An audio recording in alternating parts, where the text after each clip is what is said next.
याद रखिएगा, मेरा एक मोती दे रहा हूं, इसे गौर से सुनिएगा।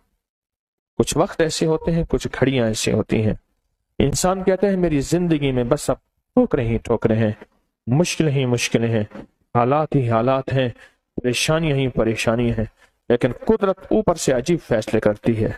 सुनना गौर से।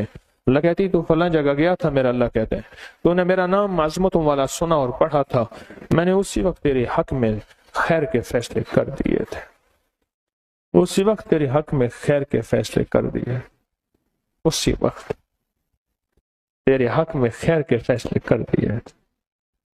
आज तो वो फैसले का दिन है, इंशाअल्लाह। इंशाअल्लाह इसलिए कहता हूं, अरे इंशाअल्लाह क्यों कहा मैंने?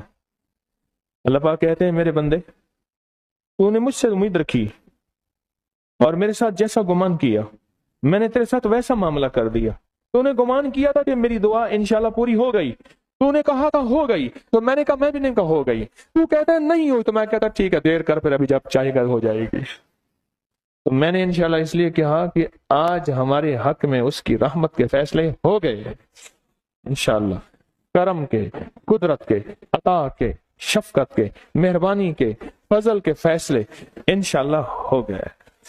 अब इसमें भी एक अजीब बात है, इस इंशाअल्लाह कहने वालों में पता नहीं कौन ऐसे होगा जिसके इंशाअल्लाह पे स्टैंपें और मोहरें लगेगी। अल्लाह कहेगा ये इस काबिल नहीं, चल इसको एक तरफ करो, ये नहीं है, ये नहीं है, मौला ये, आओ इसको ले आओ।